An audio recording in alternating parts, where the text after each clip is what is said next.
Welcome back. ये है हमारे एडीसीए की क्लास नंबर 10। ओके, इस क्लास में हम डिस्कस करने वाले हैं कंप्यूटर नेटवर्क के बारे में। तो चलिए वापस से आ जाते हैं हमारे हमारे एडीसीए कोर्स के सिलेबस के ऊपर। एंड यहाँ पे जैसा कि हमारा पार्ट 1 अभी चालू है, तो पार्ट 1 में हमारा ये लास्ट टॉपिक है computer network. And actually computer network and multimedia concept पूरा एक ही टॉपिक है, लेकिन इसको हमने थोड़ा दो पार्ट में डिवाइड कर दिया है। पहले पार्ट में कंप्यूटर नेटवर्क के बारे में सीखेंगे, सेकंड पार्ट में हम मल्टीमीडिया कॉन्सेप्ट के बारे में सीखेंगे। इस क्लास में हम सीखने वाले हैं कंप्यूटर नेटवर्क के बारे में। इसकी अगली जो हमारी क्लास होगी, क्लास नंबर 11, उसमें हम मल्टीमीडिया कॉन्सेप्ट सीखेंगे। ठीक है, तो ये दो टॉपिक खत्म होने के बाद हमारा पार्ट 1 मतलब हमारा सेमेस्टर 1 यहाँ पे कंप्लीट हो जाएगा। तो बहुत ही जल्दी हमने सेमेस्टर 1 कंप्लीट कर दिया। इसके बाद हम सेमेस्टर 2 चालू करने वाले हैं। जैसे कि आप सभी को नोटिफिकेशन मिल ही चुकी होगी कि C++ का कोर्स चालू होने ही वाला है हमारे चैनल पे। तो बेसिकली वो कोर्स मैं एडीसीए के लिए ही बना रहा हूँ। एंड सेपरेट अलग कोर्स है कि किसी को सिर्फ C++ का ही सर्टिफिकेशन चाहिए है, कि मुझे सिर्फ C++ प्रोग्रामिंग का ही सर्टिफिकेट चाहिए, तो बेसिकली सिर्फ उसका भी वहां से वो ले सकता है। इसलिए सेपरेट हम कोर्स डिजाइन कर रहे हैं। सेम इसी तरह से हम कोरल ड्रॉ, टैली एंड जो हमारा एक्सेस का होगा, इसका हम कोर्स सेपरेट ही डिजाइन करेंगे। ओके, एंड कोरल ड्रॉ नहीं, only Tally, C++ and Access, ये तीन के हम सेपरेट अलग कोर्स डिजाइन करेंगे। एंड कोरल ड्रॉ और फोटोशॉप में आपको इसी कोर्स में क्लास वाइज सिखा दूंगा। ठीक है, तो इन तीनों के अलग कोर्स डिजाइन करेंगे।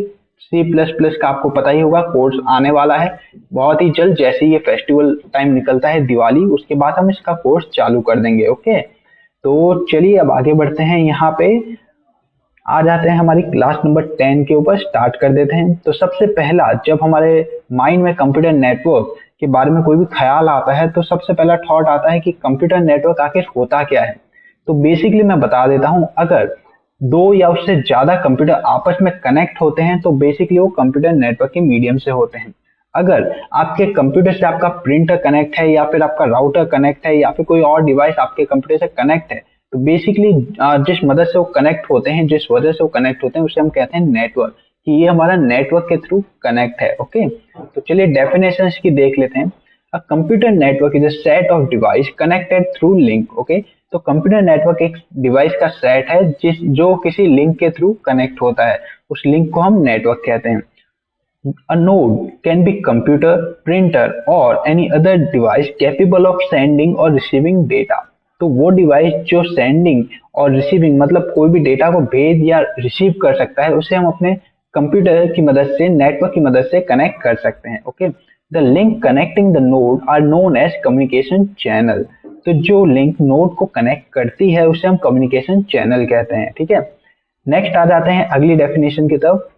Computer network use distributed process in which tasks get divided among server computer। तो बेसिकली कंप्यूटर नेटवर्क कुछ इस तरह से यूज करता है, वो डिस्ट्रीब्यूटिंग प्रोसेस का यूज करता है, जिसमें अलग अलग पार्ट को, अलग अलग डिवाइस को अलग अलग टास्क दिया जाता है। Okay, and instead a single computer handle an entire task, each separate computer handle a subset. तो जैसे कि यहाँ पे बताया गया कि एक कंप्यूटर को पूरा टास्क हैंडल करने की जगह वहां पे डिफरेंट अलग अलग कंप्यूटर को सब टास्क दिए जाते हैं। ओके, तो मतलब एक कंप्यूटर को पूरा टास्क नहीं दे रहे, अलग अलग कंप्यूटर को हम उस टास्क को डिवाइड करके दे रहे हैं। ठीक है, उसके बाद यहाँ पे जो हमारे कंपोनेंट आ जाते हैं कंप्यूटर के, वो कौन कौन से होते हैं। तो यहाँ पे कंपोनेंट, जो मेन कंपोनेंट होते हैं कंप्यूटर के, वो होते हैं एनआईसी। एनआईसी क्या होता है मैं आपको आगे दिखाता हूँ। उसके बाद आ जाता है हब, देन आ जाते हैं केबल। केबल का आपको पता ही होगा, जो हमारे मेन कंपोनेंट होते हैं। उसके बाद आ जाते हैं स्विच। स्विच का भी आपको पता ही होगा। एंड यहाँ पे फिर आ जाते हैं मॉडेम, देन राउटर। ओके, तो यहाँ पे टोटल 6 मेन टाइप के कंप्यूटर नेटवर्क कंपोनेंट होते हैं। चलिए इनको अब अच्छी तरह से जानते हैं। तो सबसे पहले एनआईसी की हमने बात की थी। तो एनआईसी होता है national interface card. Okay, NIC is a device that help the computer to communicate with another device. NIC एक ऐसा डिवाइस है जो कंप्यूटर को मदद करता है दूसरे डिवाइस से कनेक्ट होने में। ओके, मतलब बेसिकली डेटा को सेंड और रिसीव करने में। और network interface card and sorry, यहाँ पे नेशनल नहीं नेटवर्क आना चाहिए था, नेटवर्क इंटरफेस कार्ड। ओके, यहाँ पे थोड़ी स्पेलिंग मिस्टेक है, नेशनल नहीं, ये नेटवर्क इंटरफेस कार्ड है, यहाँ पे थोड़ी सी स्पेलिंग मिस्टेक हो चुकी है। Okay, The network interface card contains the hardware address, the data link layer protocol used with address to identify the system on the network so that it transfer the data to correct destination. तो basically जो हमारा NIC card होता है वो hardware address collect कर लेता है ताकि हम जिस डिवाइस को कमांड दे रहे हैं उसी डिवाइस के पास वो कमांड पहुंचे। फॉर एग्जाम्पल अगर मैं कमांड देता हूँ प्रिंटर को कि मेरी कोई भी एक फाइल है, सपोज ये मेरा एक पेज है, मुझे इसका प्रिंट निकालना है, मैं कंट्रोल+P की मदद से प्रिंट कमांड एक्टिवेट करूंगा एंड वहां पे, जैसे कि हैंडराइटिंग मेरी अच्छी नहीं है तो उस पर थोड़ा ध्यान मत दीजिए, तो जैसे कि मैं बता रहा था कि कंट्रोल+P की मदद से मैं यहाँ पे प्रिंट कमांड एक्टिवेट करूंगा। देन जैसे मैं प्रिंट कमांड एक्टिवेट करूंगा और उसके बाद मैं अपने प्रिंटर को ऑर्डर दूंगा कि आप मेरे इस फाइल का प्रिंट निकालिए। बेसिकली ये मेरा कमांड है, लेकिन वो पता कैसे चलेगा कि जो मैंने ऑर्डर दिया है वो डायरेक्टली प्रिंटर को गया है, गलती से वो स्कैनर को चला गया या हमारे स्पीकर को चला गया या मॉनिटर को चला गया। तो एनआईसी उस चीज को कंट्रोल करती है, आइडेंटिफाई करती है कि जो हम कमांड भेज रहे हैं वो प्रॉपर सही डिवाइस के पास पहुंचे, मतलब करेक्ट डेस्टिनेशन पे हमारा कमांड पहुंचे। ओके, तो एनआईसी का हमारा ये रोल होता है। उसके बाद आ जाते हैं स्विच के ऊपर।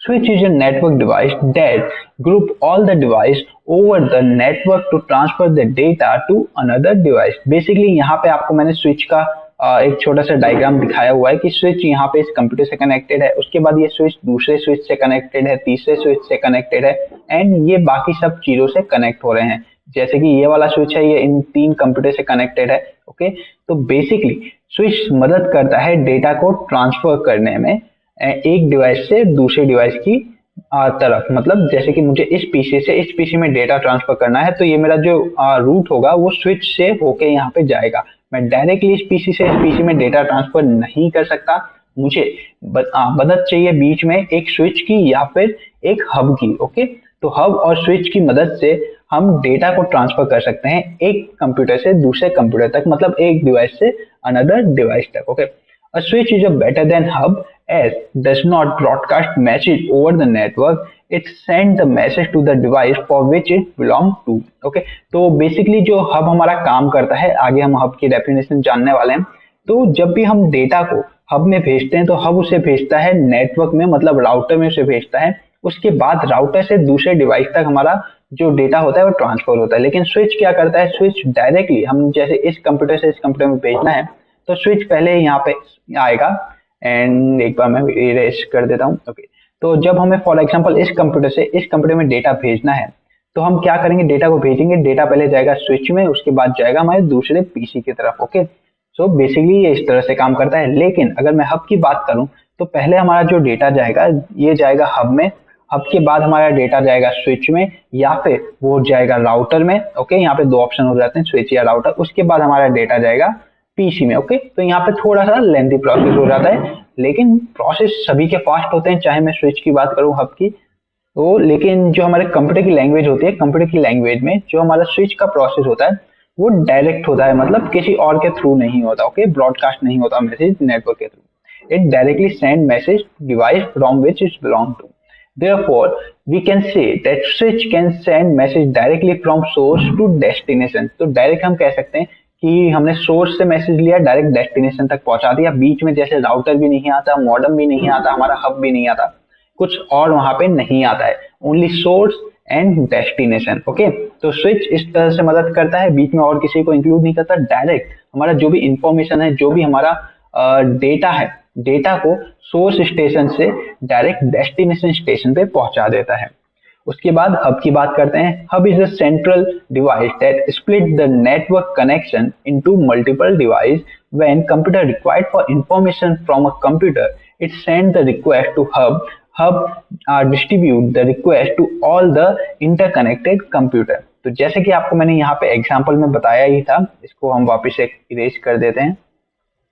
सो बेसिकली इसे हम समझ लेते हैं हब। ओके, तो हब एक जरिया होता है बहुत सारे कंप्यूटर से कनेक्ट होने का, जैसे कि यहाँ पे लिखा है मल्टीपल डिवाइस से कनेक्ट होने का। एंड जब कंप्यूटर रिक्वेस्ट करता है किसी इंफॉर्मेशन की, फॉर एग्जांपल अगर ये रिक्वेस्ट की अपील कर रहा है कि मुझे ये वाला डेटा चाहिए, फॉर एग्जांपल मुझे डी टाइप का डेटा चाहिए, तो ये रिक्वेस्ट करता है हब से।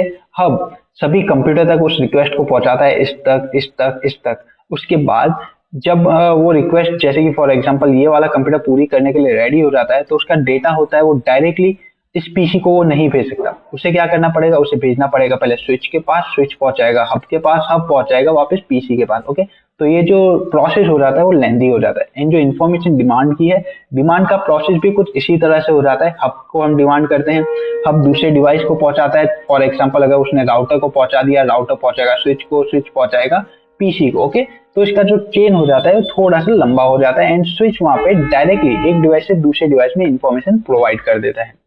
उसके बाद बात करते हैं राउटर की। Router is a device that connect the LAN to the internet. Router एक ऐसा डिवाइस है जो लैन को इंटरनेट से कनेक्ट करने में मदद करता है।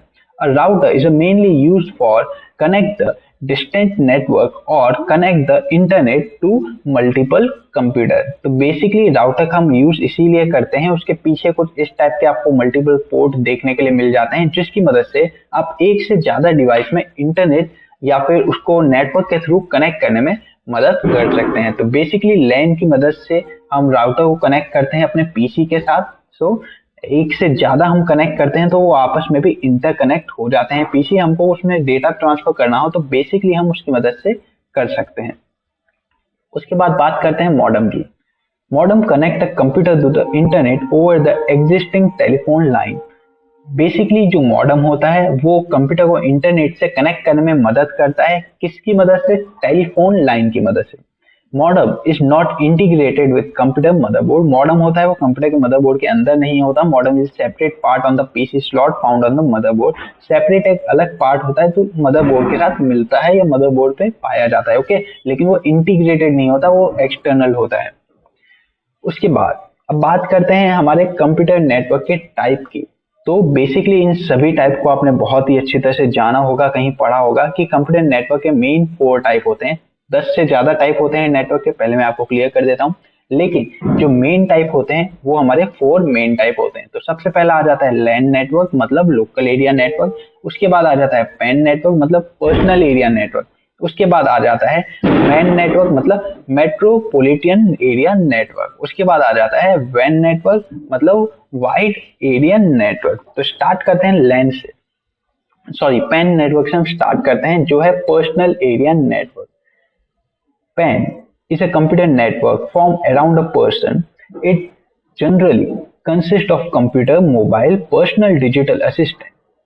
PAN can be used for established communication among the personal device for connecting to the digital network and the internet। तो बेसिकली पैन का मतलब क्या होता है? पैन नेटवर्क का आपको मैं एक शॉर्ट फॉर्म में समझाता हूँ। आपके पास मोबाइल है, अगर आप उस मोबाइल में हॉटस्पॉट करके अपने लैपटॉप या कंप्यूटर में इंटरनेट कनेक्ट करते हैं तो वो आपका बन जाता है पर्सनल एरिया नेटवर्क। आप पर्सनल वहां पे एरिया नेटवर्क प्रोड्यूस कर रहे हैं जिसकी मदद से आप इंटरनेट से कनेक्ट हो रहे हैं। ओके, इसी तरह से आपने अगर लैपटॉप में ब्लूटूथ ऑन किया है, ब्लूटूथ नेटवर्क ऑन किया है, एंड वहां पे आप कोई एक ब्लूटूथ डिवाइस कनेक्ट कर लेते हैं तो बेसिकली कम्युनिकेशन में वो काउंट होगा।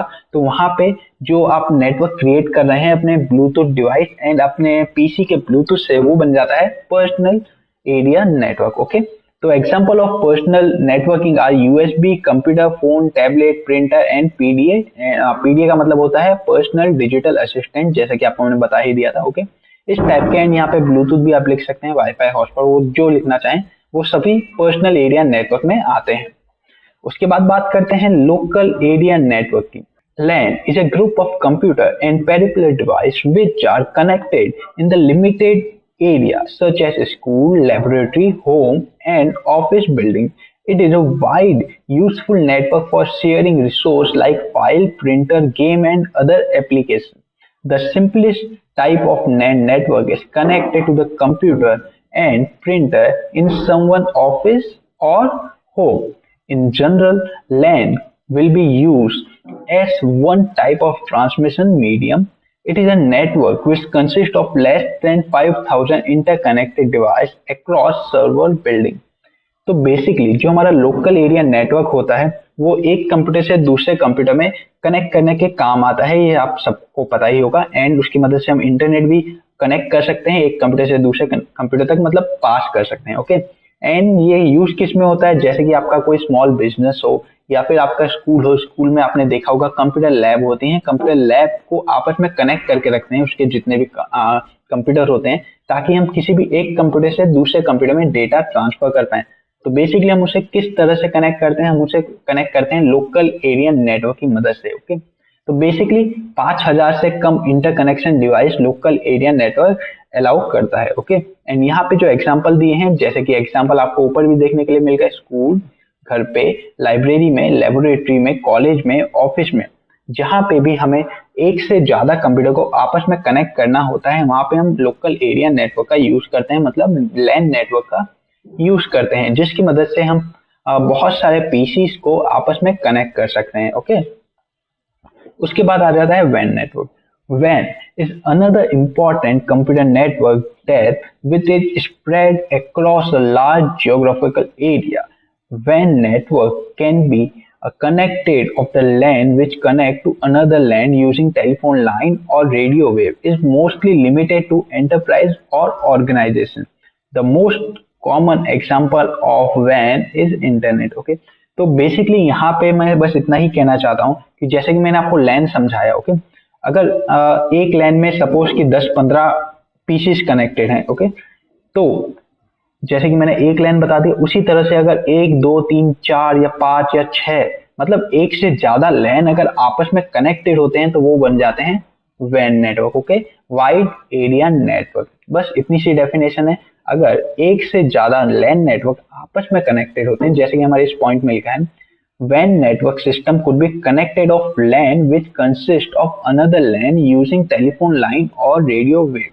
तो अगर एक से ज्यादा LAN टेलीफोन लाइन मतलब फाइबर या फिर रेडियो वेव की मदद से कनेक्ट होते हैं आपस में, तो उसे हम कहते हैं WAN, मतलब वाइड एरिया नेटवर्क। ओके, तो बेसिकली बस इतना ही छोटी सी डेफिनेशन है। इसका सबसे बड़ा एग्जांपल होता है, वो आ जाता है इंटरनेट। देन आ जाते हैं हम मैन के ऊपर। Man Man is consist of computer network across an entire city, college, campus, or some small region.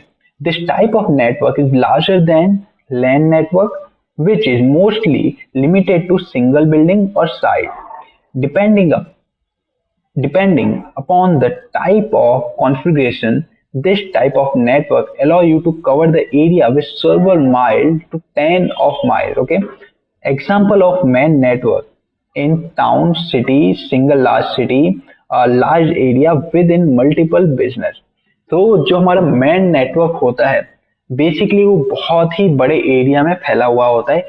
ये लैन नेटवर्क की तरह ही होता है, लेकिन लैन नेटवर्क क्या होता है, वो छोटे एरिया में होता है, जैसे कि घर में, ऑफिस में, या फिर किसी हमारा स्मॉल बिजनेस चलता है, या फिर हमारा कोई स्कूल कॉलेज की लैब है उसमें। लेकिन उसी तरह से जब हम मेन नेटवर्क की बात करते हैं, तो मेन नेटवर्क टाउन में, सिटी में, कोई छोटी एरिया है या पूरी बिल्डिंग है, सपोज 10-12 फ्लोर की मेरी पूरी बिल्डिंग है, तो उसमें मुझे आपस में कनेक्शन चाहिए, नेटवर्क चाहिए, तो हम मेन नेटवर्क वहां पे यूज करेंगे। ओके, तो बेसिकली जो छोटी जगह पे यूज करते हैं वो लैन होता है। एक से ज्यादा जगह हमने लैन यूज कर लिया तो वो वैन हो जाता है। एंड अगर बहुत बड़ी जगह हमने यूज कर लिया, या फिर आप ऐसा कह सकते हैं कि एक से ज्यादा वैन हो जाते हैं, तो वो मैन बन जाता है। ओके, तो ये प्रॉपरली हम इसे ऐसा नहीं कह सकते, लेकिन अगर बहुत सारी जगह, मतलब लार्ज एरिया में अगर मैंने कोई एक कनेक्शन स्टेब्लिश किया है, तो उसे हम कह देंगे मैन नेटवर्क। ओके, एंड जो छोटी सी जगह होती है, जैसे आप और आपका पीसी, बस उसके बीच में हमने कनेक्शन बनाया है, तो वो आपका बेसिकली बन जाता है पैन नेटवर्क, मतलब पर्सनल एरिया नेटवर्क। ओके, तो बेसिकली यहाँ पे बस इतना ही था हमारे कंप्यूटर नेटवर्क की क्लास में। तो अगर आपको कोई प्रॉब्लम होती है इस क्लास में, कुछ समझ में नहीं आता है कंप्यूटर नेटवर्क के बारे में, तो सिंपली आप मुझे डिस्क्रिप्शन में, कमेंट सेक्शन में बता सकते हैं कि आपको इस टॉपिक में प्रॉब्लम हुई, ये समझ में नहीं आ रहा, तो उसके लिए हम एक अलग से वीडियो क्रिएट कर देंगे। So thank you for watching. इस क्लास के लिए बस इतना ही। एंड एक बात मैं वापस से रिपीट करना चाहता हूँ, लास्ट क्लास में भी आपको मैंने बोली थी कि बहुत सारे लोग हैं जिनको ADCA सर्टिफिकेट की जरूरत पड़ सकती है उस टाइम पे अगर आपको सर्टिफिकेट नहीं मिला तो आप क्या करेंगे। इसीलिए मैं आपको रिफर करता हूँ, रिकमेंड करता हूँ कि जल्दी से सर्टिफिकेट के लिए आप अप्लाई कर दीजिए। एंड दिवाली की वजह से हमने सर्टिफिकेट पे थोड़ा सा डिस्काउंट भी दिया है, तो आपको 2499 रुपीज में आपका मैं रजिस्ट्रेशन कर दूंगा एंड वहां पे आप सर्टिफिकेट पे अप्लाई कर सकते हैं। ओके, क्योंकि बहुत बार ऐसा होता है, मेरे साथ भी खुद ऐसा हुआ है कि जब मुझे जिस टाइम पे सर्टिफिकेशन की जरूरत होती है उस टाइम पे मेरे पास सर्टिफिकेट नहीं था। तो इसीलिए मैं आपको रिकमेंड करता हूँ कि अभी टाइम है, सर्टिफिकेट आने में भी आपके पास 6 से 12 महीने लग जाएंगे। इसीलिए जितनी जल्दी आप अप्लाई करेंगे उतना आपके लिए अच्छा रहेगा। ओके, सो चलिए आज की क्लास के लिए बस इतना ही। उम्मीद करता हूँ आपको हमारी क्लास पसंद आई हो और मिलते हैं आपसे अपनी अगली क्लास में।